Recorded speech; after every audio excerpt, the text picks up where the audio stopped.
Hello everyone, welcome to Guru Mantra Academy. I hope you all are doing well.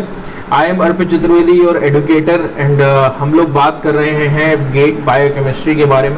हम लोग gate biochemistry का syllabus पढ़ने की कोशिश कर रहे हैं और जिसमें से इस लेक्चर में हम लोग बात करने वाले हैं विटामिन्स एंड मिनरल्स के बारे में, या बेसिकली विटामिन्स क्या होते हैं, कहाँ मिलते हैं, हमारे लिए कैसे इम्पोर्टेंट हैं, अगर हमारे पास होते हैं तो क्या होता है, नहीं होते हैं तो क्या होता है, ये सारी चीज़ें हम लोग देखने की कोशिश करेंगे। तो ये टॉपिक आपके लिए बहुत ज़्यादा इम्पोर्टेंट है आपके एग्जाम पॉइंट ऑफ व्यू से, क्योंकि होता क्या है कि ज़्यादातर जितने भी लाइफ साइंसेस एग्जामिनेशन है, गेट हो, बेट हो, जैसे भी बेट आपने दिया होगा, तो उसमें आपको यहाँ से मतलब विटामिन से एक या दो क्वेश्चन तो मिलने ही मिलने हैं। ज़्यादातर जो यहाँ से क्वेश्चन आते हैं वो आते हैं मैच दी फॉलोइंग वाले, ठीक है, या मैच दी कॉलम वाले। होता क्या है, उसमें ये लिखा रहता है कि ये विटामिन है, इसका फंक्शन क्या है, ये विटामिन है, ये किस तरीके के प्रोस्थेटिक ग्रुप है, प्लस अगर एक प्रोस्थेटिक ग्रुप है, अगर एक प्रोस्थेटिक ग्रुप है तो एक किस तरीके की रिएक्शन में पार्ट ले रहा होगा। ये सारी चीज़ें आपको इसमें याद करनी होती हैं, इसमें समझनी होती हैं, और इनके डाइटरी सोर्सेस क्या हैं, और मेन जो चीज़ है वो कि इनके अब्सेंस में कौन सी डिजीजेज होती हैं या कौन से सिंड्रोम डेवलप होते हैं जब विटामिन अब्सेंट होते हैं, ठीक है। तो ये सारी चीज़ें हम लोगों को देखनी है, तो वो हम लोग देखने की कोशिश करते हैं। तो बेसिकली अगर हम लोग बात करें कि विटामिन आखिर होते क्या हैं, तब तो हम उनके बारे में और जान पाएंगे। तो विटामिन मतलब पहले के समय में जब इनकी डिस्कवरी हुई थी तब कहा जाता था, इनका नाम जो रखा गया वो रखा गया था विटामिन का वाइटल एमीन्स के बेसिस पे, क्योंकि विटामिन जो होते हैं वो वाइटल एमाइंस होते हैं। लेकिन हुआ क्या, जैसे जैसे आगे और डिस्कवरीज हुई और विटामिन डिस्कवर हुए तो ये पता चला कि ढेर सारे जो विटामिन हैं वो ऐसे हैं जिनमें अमाइनो ग्रुप है ही नहीं, ठीक है। ढेर सारे जो विटामिन हैं वैसे हैं जिनमें अमाइनो ग्रुप है ही नहीं। तो फिर वाइटल अमाइंस कहना विटामिन को गलत हो गया और फिर ये कहा जाना बंद करने लगा, डायरेक्ट हम सारे विटामिन को विटामिन ही बुलाने लगे। तो बेसिकली विटामिन क्या है हमारे लिए, अब पहले वाइटल मीन्स थे, अब हमारे लिए मोस्ट एसेंशियल ऑर्गेनिक कंपाउंड्स हैं जो कि हमारी बॉडी के ग्रोथ और मेंटेनेंस के लिए ज़रूरी होते हैं, ठीक है।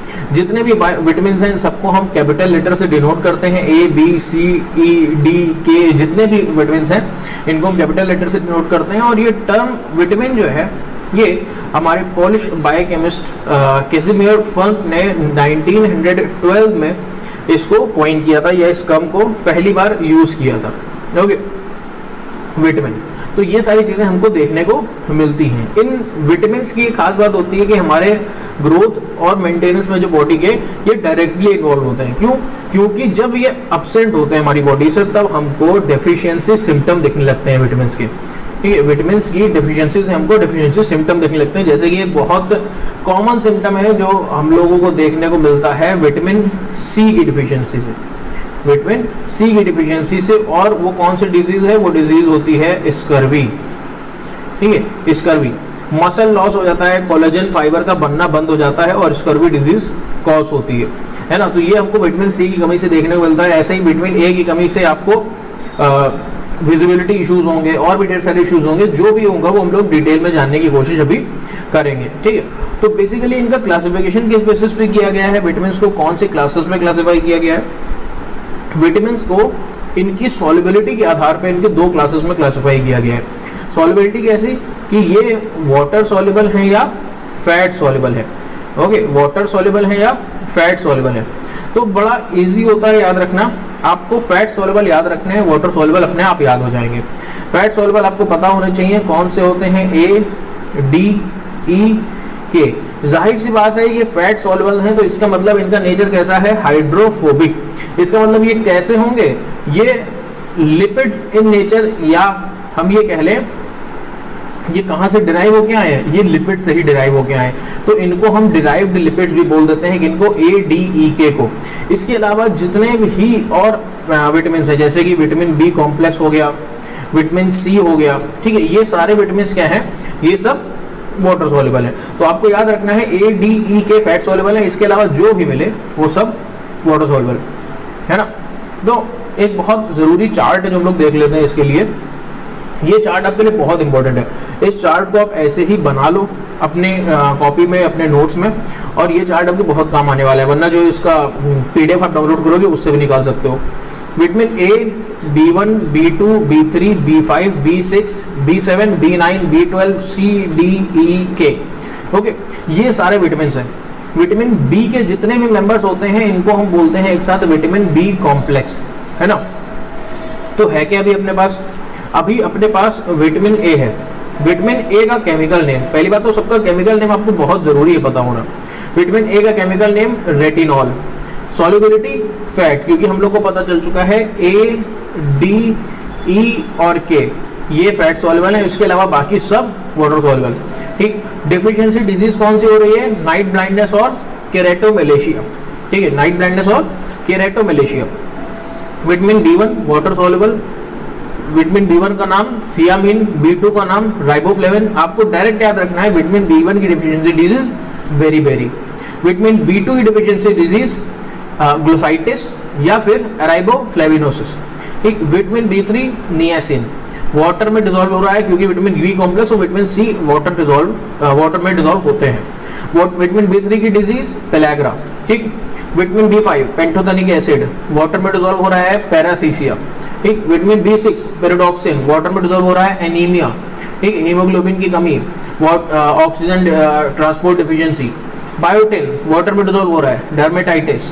फोलिक एसिड वाटर में डिसॉल्व हो रहा है मेगालोब्लास्टिक एनीमिया। ओके, साइनोकोबालामीन वाटर में डिसॉल्व हो रहा है पेरिनीशियस एनीमिया। ये आपको एज इट इज याद रखने हैं कि किसकी डिफिशियंसी से कौन सी डिजीज हो रही है, क्योंकि इसी पे एग्जैक्टली इसी चार्ट से आपको मैच द फॉलोइंग का क्वेश्चन मिल सकता है। Ascorbic acid scurvy, cholecalciferol vitamin D rickets. Okay, tocopherol vitamin E haemolytic anaemia, और हमारे पास phylloquinone vitamin K bleeding diathesis. ठीक है, इन सभी डिजीज को हम लोग डिटेल में देखने की कोशिश करेंगे कि आखिर क्या हो रहा है, ज़्यादा से ज़्यादा समझने की कोशिश करेंगे जितना ज़्यादा हमारे लिए ज़रूरी है और जितना हम जान सकते हैं।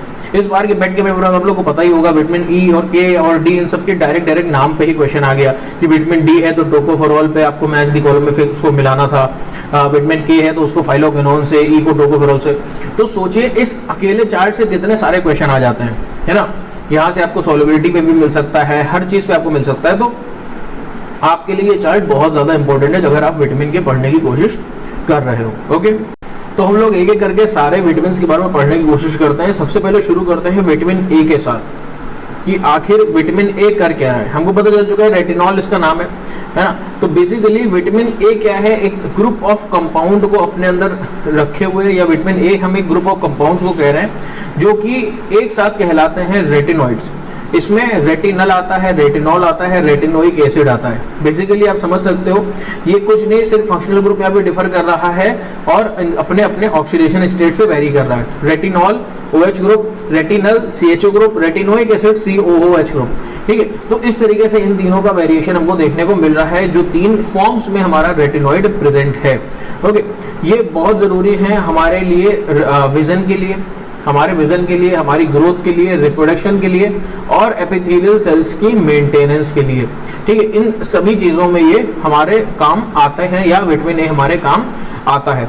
विटामिन ए जो है ये सिर्फ और सिर्फ हमको खाने से मिल सकता है, हमारी बॉडी सिंथेसाइज नहीं करती।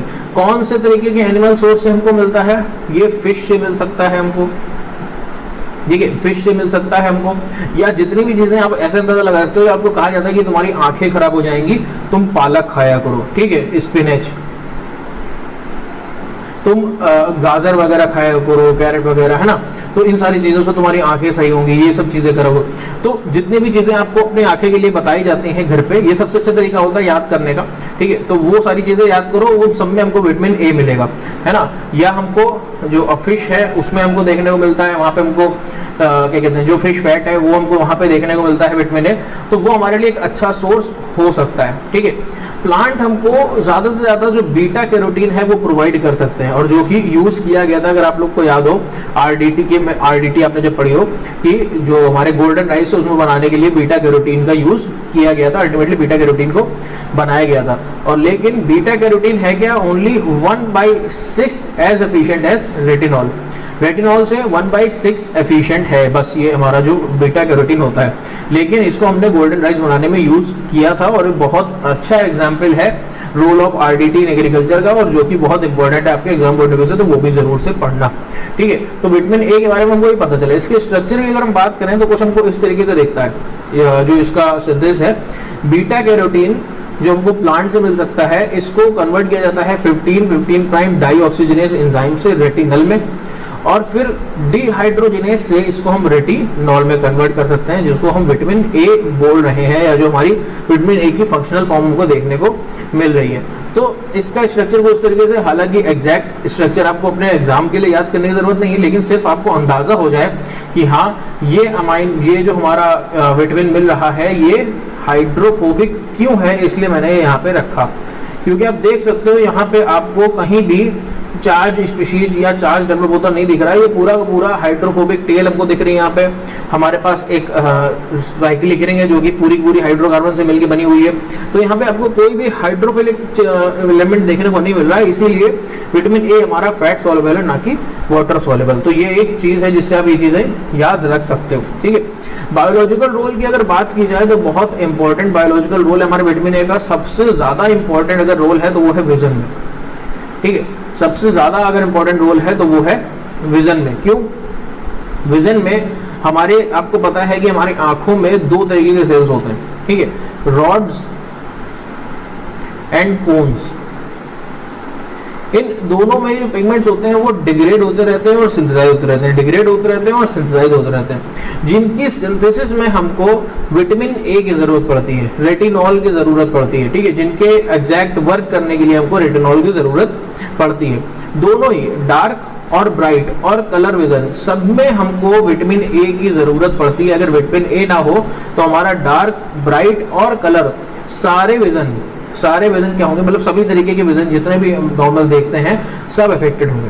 ठीक है, सब अफेक्टेड होंगे। जो दो सेल्स होते हैं इसमें से जो रॉड्स होते हैं वो रिस्पॉन्सिबल होते हैं डिम लाइट विजन के लिए, और जो कोन्स होते हैं ये रिस्पॉन्सिबल होते हैं कलर और ब्राइट लाइट विजन के लिए।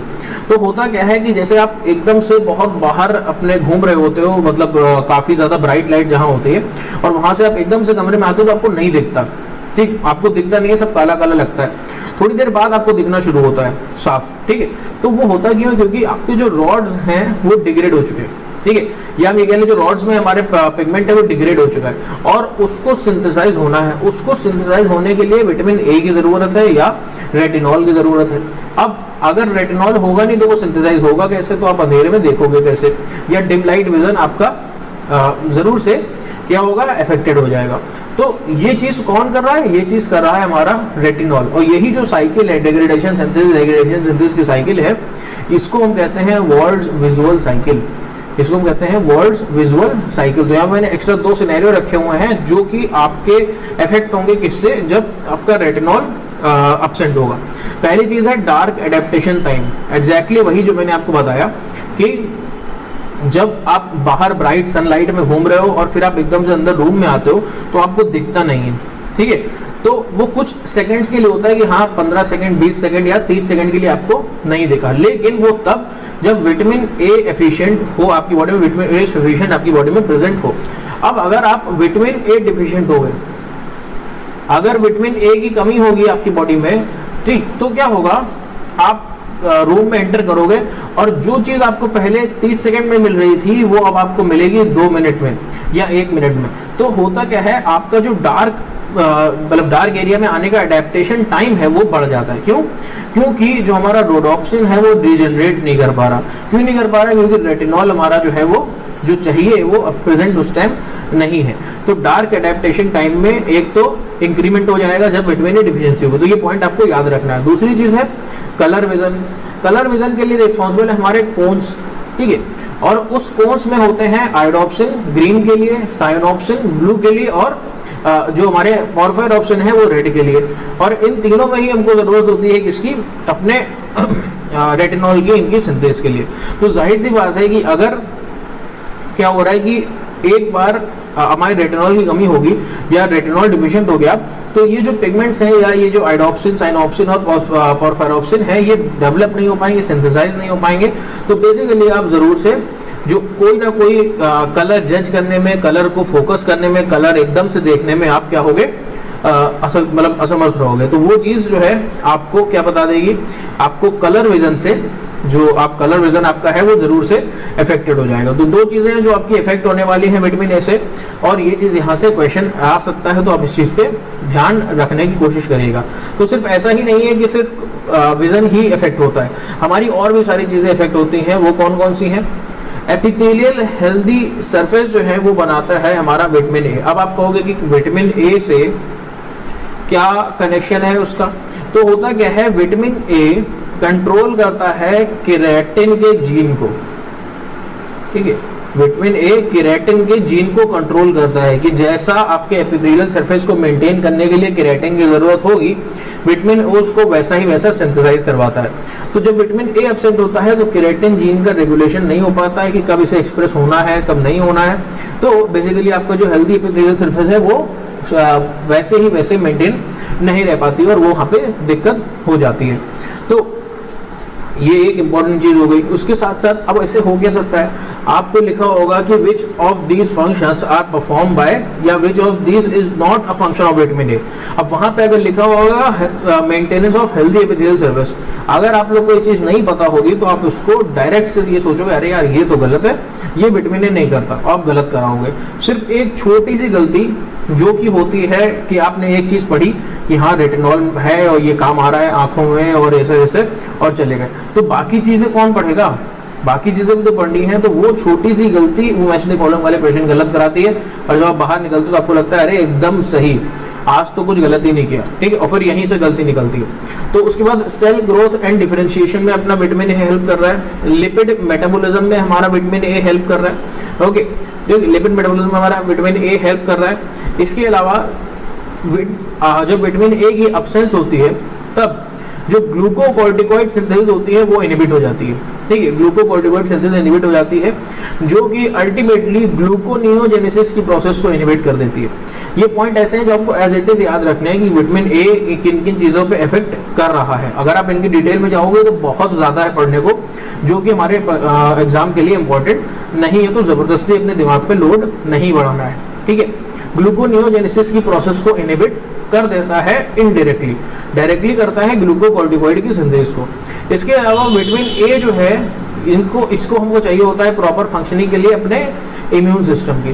तो जाहिर सी बात है विटामिन ए जो है, विटामिन ए अगर नहीं होगा तो प्रॉपर फंक्शनिंग इम्यून सिस्टम की नहीं हो पाएगी, और जो प्रोटीन होती है ट्रांसफेरिन जो कि आयरन के ट्रांसफर का काम करती है उसकी भी सिंथेसिस नहीं हो पाएगी, तो अल्टीमेटली आयरन डिफिशिएंसी सिम्टम भी आपको देखने को मिल सकते हैं। इतनी सारी चीज़ें हमारा एक विटामिन ए जो है वो डेफिशिएंट होने पर कर रहा है। तो ये बहुत ज़रूरी था आपको विटामिन ए के बारे में इतना जानना। हम बात करते हैं अगले विटामिन की, विटामिन डी की। ये भी पीछे नहीं है, ये भी अपने आप में बहुत इंपॉर्टेंट विटामिन है, और यहाँ से जो डिजीज कॉज होती है ये आजकल बच्चों में मतलब ज़्यादा क्या कहते हैं देखने को मिलती है, इसीलिए यहाँ से क्वेश्चन भी आते हैं। और हम लोग पहले से देख लें, जो डिजीज होती है उसको वो कहते हैं रिकेट्स, ठीक है, जो डिजीज होती है उसको हम लोग कहते हैं रिकेट्स। अभी होता क्या, विटामिन डी जो है एक और फैट सॉल्युबल विटामिन है, और बहुत सारे लोगों को लगता है कि विटामिन डी हमको जो है वो सन से मिलता है।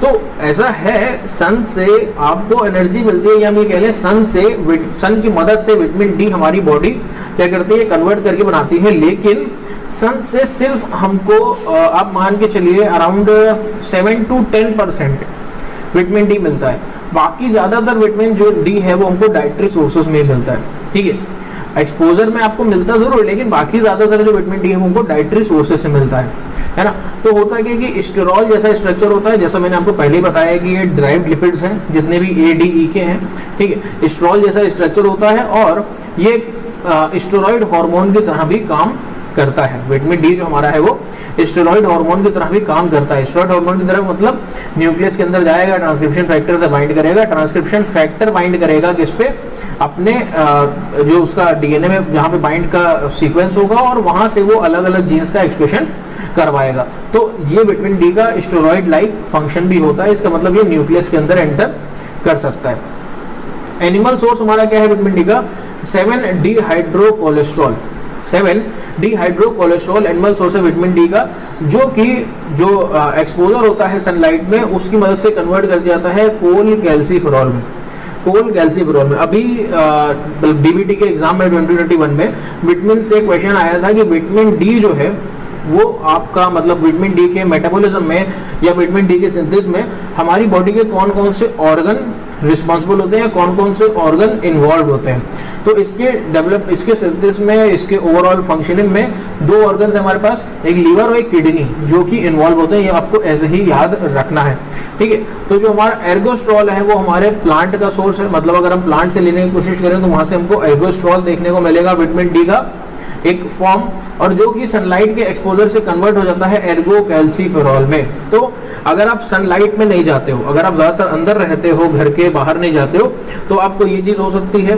दूसरी चीज़ क्या कि अगर आपके जो डाइटरी सोर्सेज हैं उसमें आपको 7 डिहाइड्रो कोलेस्ट्रॉल या एर्गोस्ट्रॉल नहीं मिल रहा, तब भी आप विटामिन डी डिफिशिएंट हो सकते हो। तो सारी ही चीज़ें आपके लिए ज़रूरी है। इसके साथ जो मेन साइट है एक्टिविटी की विटामिन डी की, वो कहाँ रहती है, मतलब जो मेन एक्टिविटी हो गैस्ट्रोइंटेस्टाइनल ट्रैक्ट, बोन और किडनी, जहाँ पे विटामिन डी सबसे ज़्यादा एक्टिव होता है, यहाँ पे सबसे ज़्यादा हमको एक्टिविटी देखने को मिलती है। गैस्ट्रोइंटेस्टाइनल ट्रैक्ट में जाहिर सी बात है क्या करता है, ये विटामिन डी करवाता है एब्जॉर्प्शन ऑफ Ca2+, ठीक। बोन में क्या कराता है, ये कराता है डिपोजिशन ऑफ Ca2+, और किडनी में क्या करता है, किडनी में ये जो रिजॉर्प्शन है वो करवाता है Ca2+ का, ठीक है। तो बेसिकली इसका कैल्शियम मेटाबॉलिज्म में प्लस फास्फोरस के मेटाबॉलिज्म में बहुत ज़्यादा रोल है। फास्फोरस और कैल्शियम मेटाबॉलिज्म में इसका मेजर रोल है। तो बात करते हैं हम लोग स्ट्रक्चर के बारे में, भी किस तरीके का स्ट्रक्चर हो रखा है विटामिन डी का। तो हमको पता है कि विटामिन डी हमारे लिए एक डिराइव्ड लिपिड है, विटामिन डी एक डिराइव्ड लिपिड है, ओके।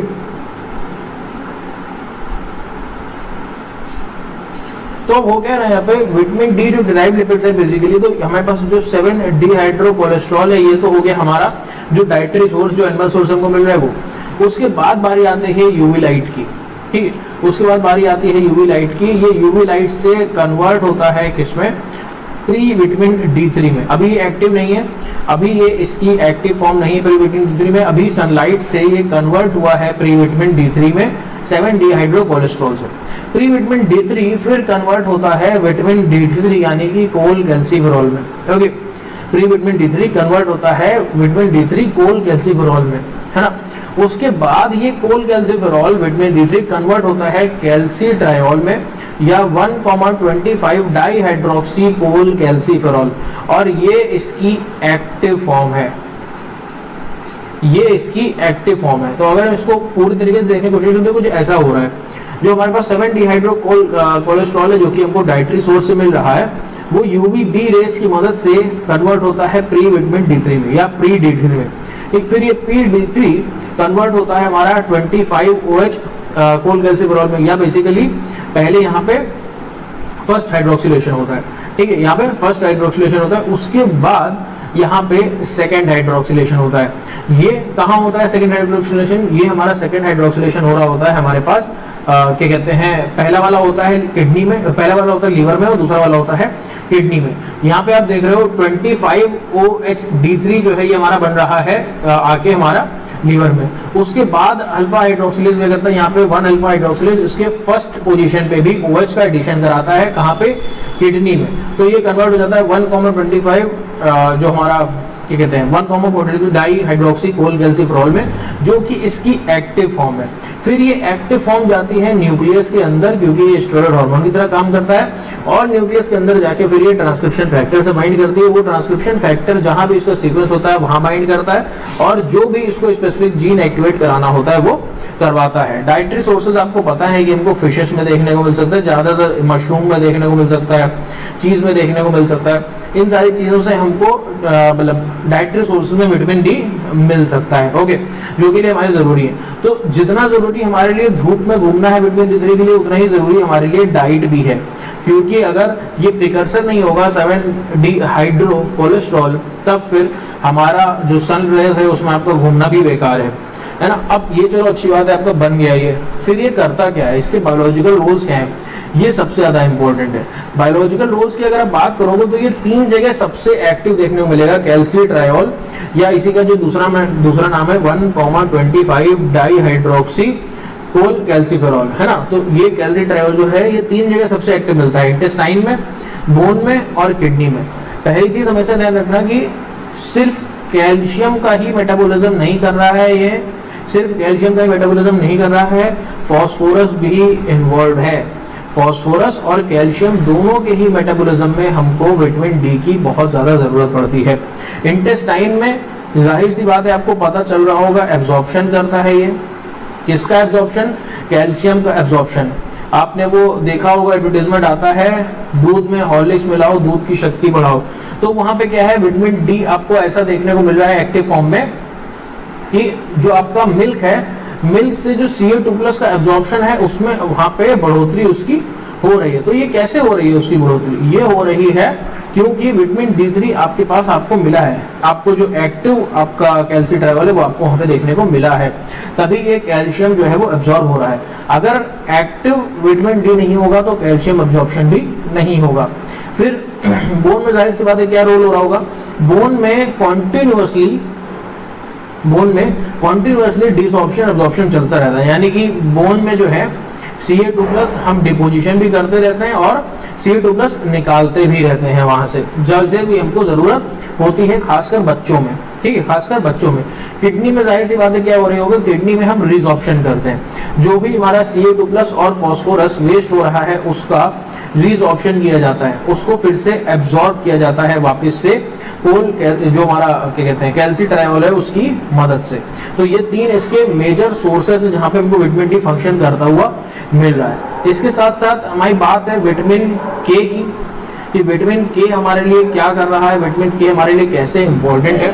तो विटामिन के भी हमारा एक फैट सॉल्वर विटामिन है। अभी मैंने जितना भी डिटेल में बात करी वो सारी फैट सॉल्वर विटामिन के बारे में बात करी, क्योंकि यहाँ से बहुत सारे क्वेश्चन आता है विटामिन जितना ए, डी, ई, के, इन चारों से ही। ओके, तो विटामिन के क्या है, विटामिन के भी हमारा एक फैट सॉल्युबल विटामिन है, ठीक है, एक फैट सॉल्युबल विटामिन है, और ये बहुत इंपॉर्टेंट रोल प्ले करता है इसमें पोस्ट ट्रांसलेशनल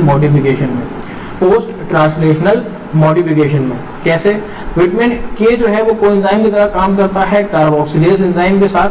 विटामिन के ये इंटेस्टाइन में एब्जॉर्ब होता है बाइल सॉल्ट्स के साथ, बाइल सॉल्ट्स की मदद से ये एब्जॉर्ब होता है विटामिन के इंटेस्टाइन से, ठीक है। और इसके साथ साथ ये इंकॉर्पोरेट होता है काइलोमाइक्रॉन्स में, लीवर में स्टोर होता है, एडिपोज टिश्यू में स्टोर होता है और मसल में स्टोर होता है। काइलोमाइक्रॉन आपको पता है कि फैट के एब्जॉर्प्शन के लिए जो स्ट्रक्चर बनता है प्रोटीन और फैट से मिलके, उसको हम काइलोमाइक्रॉन बोलते हैं। और जो स्टोर होता है ये लीवर में, एडिपोज टिश्यू में और मसल्स में। बेसिकली विटामिन के की डिफिशियंसी से अभी आपने देखा था कि आपको जो क्लॉटिंग है उसमें डिफिशियंसी देखने को मिलेगी। तो होता क्या है कि जितने भी फैक्टर्स होते हैं, जितने भी आपके क्लॉटिंग फैक्टर्स होते हैं, उन क्लॉटिंग फैक्टर्स के एक्टिवेशन के लिए, उनके प्रॉपर फंक्शनिंग के लिए विटामिन के की जरूरत होती है, ठीक है। और विटामिन के जब एब्सेंट होता है तो वो क्लॉटिंग फैक्टर्स काम नहीं कर पाते, खासकर फैक्टर 13। ओके, तो वो हम देखते हैं भी, लेकिन हम लोग डिफरेंट फॉर्म्स भी देख लेते हैं विटामिन के की। अगर आपको अलग अलग नाम लिखे हुए आ जाए तो कहीं आप उसे गलत मैच ना कर देना। विटामिन के 3 फॉर्म में हमको देखने को मिलता है, फाइलोक्विनोन, मेनाक्विनोन और मेनाडायोन। फाइलोक्विनोन जो फॉर्म है जिसको हम K1 कहते हैं वो हमको प्लांट्स में मिलती है। मेनाक्विनोन जिसको हम K2 कहते हैं वो हमको बैक्टीरिया से सिंथेसाइज होके अपने गट में मिलती है। और जो मेनाडायोन जिसको हम K3 कहते हैं ये सिंथेटिक फॉर्म है विटामिन के की, जो कि मेडिकल सप्लीमेंट में प्रोवाइड करी जाती है, ठीक है। तो ये आपको पता होना चाहिए, फाइलोक्विनोन, मेनाक्विनोन और मेनाडायोन, ये नाम आपसे पूछे जा सकते हैं। इस तरीके का इनका स्ट्रक्चरल डिफरेंस है। फाइलोक्विनोन प्लांट, मेनाक्विनोन जो बैक्टीरिया हमारी बॉडी में सिंथेसाइज कर रहे हैं गट में, और मेनाडायोन ये जो सप्लीमेंट के रूप में आपको सिंथेटिक विटामिन के दिया जा रहा है, विटामिन K3, ठीक है। तो बायोलॉजिकल रोल की अगर हम बात करें तो सबसे पहला जो हमारा बायोलॉजिकल रोल है वो क्या है कि एंजाइम जो कार्बोक्सिलेज है उसमें एज अ कोएंजाइम वर्क कर रहा है हमारा विटामिन के, ठीक है। जो कार्बोक्सिलेज एंजाइम है वहां पे कोएंजाइम की तरह वर्क कर रहा है हमारा विटामिन के, ठीक है। तो इसके साथ साथ जो विटामिन के है वो ब्लड क्लॉटिंग में मदद करता है, ये सबसे इंपॉर्टेंट है। ब्लड क्लॉटिंग में मदद करता है। किस तरीके से ब्लड क्लॉटिंग में मदद करता है? विटामिन ए ग्लूटामेट को गामा कार्बोक्सी ग्लूटामेट में कन्वर्ट करने में मदद करता है। पहली चीज, ग्लूटामेट को गामा कार्बोक्सी ग्लूटामेट कन्वर्ट करने में मदद करता है। क्यों? क्योंकि कार्बोक्सिलेज एंजाइम का ये कोएंजाइम है। तो कार्बोक्सिलेज एंजाइम तब काम करेगा जब ये साथ मिला हुआ होगा। तो ये ग्लूटामेट को गामा कार्बोक्सी ग्लूटामेट में कन्वर्ट करने में मदद करता है। गामा कार्बोक्सी ग्लूटामेट के पास दो एक्सपोज्ड नेगेटिव चार्जेस होते हैं। गामा कार्बोक्सी ग्लूटामेट के पास एक तो वो खुद से पहले CO- था, दूसरा उसको एक और कार्बोक्सी ग्रुप आपने दे दिया उसके गामा पोजीशन पे। तो गामा कार्बोक्सी ग्लूटामेट के पास दो नेगेटिव चार्ज होते हैं। ये दो नेगेटिव चार्ज करते क्या है? This gamma carboxy glutamate containing blood clotting factor interact with divalent cation calcium ion bound to the platelets of cell membrane. जो प्लेटलेट्स हैं उसकी सेल मेम्ब्रेन पे जो हमको डाइवेलेंट कैल्शियम आयन देखने को मिल रहे हैं, ये उनके साथ एक तरीके का इंटरेक्शन करते हैं, उनके साथ बाउंड होने की कोशिश करते हैं और ये सब एक साथ मिला के क्या करते हैं? एक कॉम्प्लेक्स बनाने की कोशिश करते हैं, जिसको हम क्या कहते हैं, जो क्लॉट कहते हैं, वो इसी से अल्टीमेटली बनता है। तो अगर ये हमको देखने को नहीं मिलेगा तो जो हमारा क्लॉट फॉर्मेशन है वो नहीं हो पाएगा और रेगुलर ब्लड लॉस होता रहेगा। तो विटामिन के इस तरीके से आपका जो है ब्लड क्लॉटिंग में मदद करता है। इसके साथ साथ कुछ और अदर जो बायोलॉजिकल रोल्स हमको देखने को मिल रहे हैं विटामिन के वो कुछ इस तरीके से हैं कि ये जो है आपका मतलब ये अल्टीमेटली यहाँ कन्वर्जन जो है वो करवा रहा है प्रोथ्रोम्बिन का थ्रोम्बिन में। और अल्टीमेटली अगर आपके पास विटामिन के नहीं होगा तो आपको एक्सेसिव लॉस देखने को मिलेगा जो ब्लड है उसका। ओके,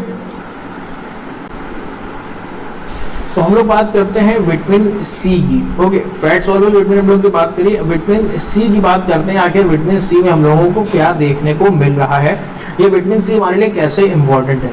तो विटामिन सी की अपनी ही एक अलग कहानी है। विटामिन सी आपको पता है कि स्कर्वी कॉज करती है इसकी डिफिशियंसी। अगर विटामिन सी की डिफिशियंसी होती है तो स्कर्वी कॉज करती है। तो बेसिकली हुआ क्या था, कैसे इसकी खोज हुई थी कि ये ज़्यादातर एक तो हमको सिट्रस फ्रूट में देखने को मिलती है। यहाँ पे मैंने आपके लिए पिक्चर भी लगा दी है। तो ये ज़्यादातर हमको सिट्रस फ्रूट में देखने को मिलती है।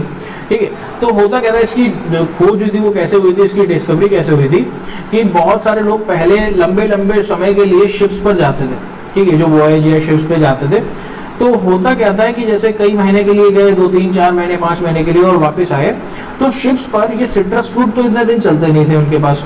तो उनको क्या होता था, विटामिन सी की डिफिशियंसी हो जाती थी। तो जितने भी ये शिप्स पे जाने वाले लोग थे उनके जो मसल्स थे वो वीक हो जाते थे, उनके जो क्या कहते हैं कोलेजन था वो डिग्रेड हो जाता था, उनको चलने में दिक्कत होती थी, उनके हाथ पैर कमजोर हो जाते थे। तो फिर ये पता किया गया कि ये बीमारी सिर्फ उनको ही क्यों हो रही है जो लोग शिप्स पे जा रहे हैं, कौन सी ऐसी डाइटरी सप्लीमेंट की कमी है। तब पता चला कि वो सिट्रस फ्रूट की कमी, या हम ये कह लें विटामिन सी की कमी थी, जो कि उनको स्कर्वी कॉज कर रही थी या उनको वो दिक्कत हो रही थी। वहां से इसकी डिस्कवरी हुई और उसके बाद से अब आप अगर जाओगे आपको तो वहां पे एडिशनल विटामिन सी के जो टैबलेट्स हैं वो लेने होते हैं।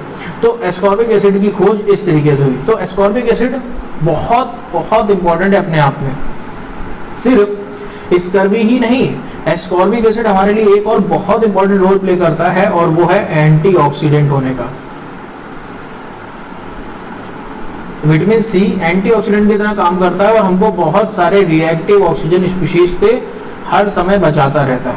ठीक है, हर समय बचाता रहता है। अगर हम 3 इसके मेजर रोल्स की बात करें कि विटामिन सी के 3 मेजर रोल्स कौन से हैं, तो मतलब ये किस तरीके से इंपॉर्टेंट होता है, किस तरीके से इसकी डिफिशियंसी कॉज करती है, क्या जो हमारा स्कर्वी है, तो उसमें को देखने मिलेगा कि ये हाइड्रोक्सिलेशन रिएक्शन कैटालाइज करवाता है। हाइड्रोक्सिलेशन रिएक्शन, क्योंकि आपको पता है कि जो कोलेजन है उसका सीक्वेंस कुछ इस तरीके से होता है, ग्लाय एक्स वाई, जहां पे आपको ग्लाय हाइड्रोक्सी प्रोलीन और प्रोलीन देखने को मिलेगा। तो प्रोलीन रेजिड्यू पे जो हाइड्रोक्सिल ग्रुप है, ये एंजाइम कौन सा होता है जो लगाता है, वो होता है प्रोलिल हाइड्रोक्सिलेज। वो एंजाइम होता है प्रोलिल हाइड्रोक्सिलेज, और इस प्रोलिल हाइड्रोक्सिलेज में कोएंजाइम का काम करता है विटामिन सी। तो प्रोलिल हाइड्रोक्सिलेज में अगर विटामिन सी नहीं होगा तो ये प्रोलिल हाइड्रोक्सिलेज फंक्शनल नहीं होता या अपना फंक्शन परफॉर्म नहीं कर पाता। तो प्रोलिल हाइड्रोक्सिलेज हाइड्रोक्सिलेशन करता है किसका, कोलेजन में प्रोलीन रेसिड्यू का। प्रोलिन रेसिड्यू का, और तब हमारा जो कोलेजन होता है वो फंक्शनल होता है। तो बेसिकली विटामिन सी अगर डिफिशिएंट होगा तो ये हाइड्रोक्सिलेशन नहीं हो पाएगा, हाइड्रोक्सिलेशन नहीं हो पाएगा तो प्रोलिन हाइड्रोक्सिलेज की जो मतलब एक्टिविटी वो नहीं हो पाएगी, तो जो हमारा कोलेजन है वो नहीं बन पाएगा। वो कोलेजन की डिफिशियंसी से हमको सारा मसल लॉस और सारी चीजें देखने को मिलती हैं। Secondly is actively participate in antioxidation, जो हमको पहले बताया भी आपको, एंटीऑक्सीडेंट का काम करता है, रिएक्टिव ऑक्सीजन स्पीशीज को खत्म करने का काम करता है, जो कि हमारी बॉडी के लिए बहुत ही ज्यादा हार्मफुल होती है। इसके अलावा आयरन के एब्जॉर्प्शन में भी इंटेस्टाइन से ये मदद करता है, तो उसमें भी ये बहुत इंपॉर्टेंट है। अब ये तो हो गई इसके रोल की बात। एक ऐसी चीज है जो कि आपसे चलते फिरते घूमते चहलते पूछ ही ली जाती है कि कौन सा वो अकेला एक ऐसा एंजाइम है जो कि हमको यानी ह्यूमंस को वंचित कर देता है इस चीज से कि हम विटामिन सी सिंथेसाइज कर लें। वो कौन सी ऐसी चीज है? तो आपको बता दूं, एल ग्लूनोलैक्टोन ऑक्सीडेज, ये एक ऐसा एंजाइम है अकेला जो हमारी बॉडी में नहीं होता। ठीक, अगर ये एल ग्लूनोलैक्टोन ऑक्सीडेज हमारी बॉडी में होता तो हम भी एस्कॉर्बिक एसिड सिंथेसाइज कर रहे होते। ठीक, तो अगर कभी भी ये पूछ लिया जाए कि इनमें से कौन सा एंजाइम होता कि आप यानी कि ह्यूमंस एस्कॉर्बिक एसिड या विटामिन सी सिंथेसाइज कर रहे होते, तो आप आराम से एल ग्लूनोलैक्टोन ऑक्सीडेज को टिक कर देना, एकदम सही होगा कि एल ग्लूनोलैक्टोन ऑक्सीडेज अगर हमारे पास होता तो हम विटामिन सी की जो सिंथेसिस है वो कर पा रहे होते। मैंने इसीलिए पूरा बायोसिंथेटिक पाथवे डाला है। पूरा पाथवे आपको याद करने की जरूरत नहीं है, सिर्फ आप ये एंजाइम याद कर लो कि एल ग्लूनोलैक्टोन ऑक्सीडेज अगर हमारे पास होता तो हम भी विटामिन सी सिंथेसाइज कर रहे होते। तुम भी क्या याद रखते हैं हमको एनिमल्स और प्लांट्स, है ना, उनसे हम मांगने की जरूरत नहीं पड़ती। तो अगर बायोलॉजिकल फंक्शन की बात करें विटामिन सी की, तो बहुत सारे बायोलॉजिकल फंक्शन है। सबसे पहले तो कोलेजन फॉर्मेशन, जो कि हमको पता ही चला कि कैसे हो रहा है। सेरोटोनिन के सिंथेसिस में फंक्शन परफॉर्म कर रहा है। फोलेट के मेटाबॉलिज्म में, यानी कि वहाँ पे हमको जो आयरन का एब्जॉर्प्शन देखने को मिल रहा है, फोलेट के मेटाबॉलिज्म में कर रहा है। कोलेस्ट्रॉल के सिंथेसिस में फंक्शन परफॉर्म कर रहा है। हीमोग्लोबिन के सिंथेसिस में फंक्शन परफॉर्म कर रहा है। स्टेरॉइड हार्मोन के सिंथेसिस में फंक्शन परफॉर्म कर रहा है। एड्रिनल ग्लैंड और गोनेट्स के फंक्शनिंग में कर रहा है। और एंटीऑक्सीडेंट तो ये है ही। ठीक है, तो इतना ज़्यादा इंपॉर्टेंट है हमारे लिए विटामिन सी। सभी चीज़ें आपको पता होने बहुत ज़रूरी है। दो चीज़ें सबसे ज़्यादा ज़रूरी हैं, एक तो स्कर्वी और दूसरा एंटीऑक्सीडेंट। ठीक है, ये सभी चीज़ें आपको पता होना बहुत ज़्यादा ज़रूरी है विटामिन सी के पॉइंट ऑफ व्यू से। बचा हमारे पास विटामिन बी कॉम्प्लेक्स पढ़ने के लिए, तो आपको पता है कि विटामिन बी जो है ये अकेला नहीं है, ये पूरे अपने परिवार के साथ आता है, इसीलिए हम इसको विटामिन बी कॉम्प्लेक्स बोलते हैं, है ना। तो होता क्या है, विटामिन बी कॉम्प्लेक्स की ज़्यादातर ऐसी चीज़ें हैं जो हमको बैक्टीरिया से मिलती हैं। कौन से बैक्टीरिया? इंटेस्टाइनल बैक्टीरिया, है ना। इसीलिए आपने देखा होगा कभी आपके कोई फीवर वगैरह होता है तो डॉक्टर अगर कोई एंटीबायोटिक देता है तो उस एंटीबायोटिक से के साथ साथ आपको एक विटामिन बी कॉम्प्लेक्स की टैबलेट भी देता है। ठीक है, ऐसा क्यों होता है? क्योंकि वो एंटीबायोटिक आपके गट के जो बैक्टीरिया है उसको भी किल कर देगा। ठीक, जो एंटीबायोटिक आप ले रहे हो वो आपके गट के बैक्टीरिया को भी किल कर देगा, तो विटामिन बी कॉम्प्लेक्स की डिफिशिएंसी ना हो जाए, इसलिए वहां पे आपको विटामिन बी कॉम्प्लेक्स के भी कैप्सूल दिए जाते हैं। और इस विटामिन बी कॉम्प्लेक्स के सारे जितने भी कंपोनेंट्स हैं वो सभी के सभी वाटर सॉल्युबल होते हैं except lipoic acid. Lipoic acid आपको वाटर सॉल्युबल नहीं होता, बाकी सब वाटर सॉल्युबल होते हैं। ठीक, तो विटामिन बी कॉम्प्लेक्स जो है उसमें हमको 13 कंपोनेंट्स देखने को मिलते हैं, B1 B2 B3 करके, और इन सभी के ऐसे ही नाम जैसे इनका क्या कहते हैं डिस्कवरी हुई उस बेसिस पे रखे गए। तो इसको अलग अलग पढ़ने से अच्छा है इसको हम एज अ चार्ट देखें, ये हमारे लिए इंपॉर्टेंट है क्योंकि हमें यहाँ पे मेजरली चीज़ों पे फोकस करते हुए याद रखना है। नाम सबके याद आपको होना बहुत ज़रूरी है। B1 है थियामीन, B2 है राइबोफ्लेविन, B3 है नियासिन, B5 है पेंटोजेनिक एसिड, B6 है पेरिडॉक्सिन, B7 है बायोटिन, B9 है फोलिक एसिड और B12 है कोबेलामीन। ठीक, इनके मेन फंक्शन क्या है? थियामीन आपका प्रोटीन, कार्ब्स, फैट को कन्वर्ट करता है एनर्जी में। ठीक है, प्रोटीन, कार्ब्स, फैट को कन्वर्ट करने में मदद करता है एनर्जी में। दूसरा चीज नर्वस सिस्टम में इन्वॉल्व होता है और आपके डीएनए के सिंथेसिस में भी ये इन्वॉल्व होता है। इसकी डेफिशिएंसी से हमको फैटिक होगा, यानी कि थकान लगेगी, नर्व और ब्रेन डैमेज देखने को मिलेगी, और बेरी को ये लीड करेगा, यानी कि B1 की डेफिशिएंसी से बेरी डिजीज जो है वो होते हुए हमको दिखती है। दूसरा हमारे पास राइबोफ्लेविन। राइबोफ्लेविन क्या कर रहा है? प्रोटीन, कार्ब, फैट को कन्वर्ट कर रहा है कहाँ?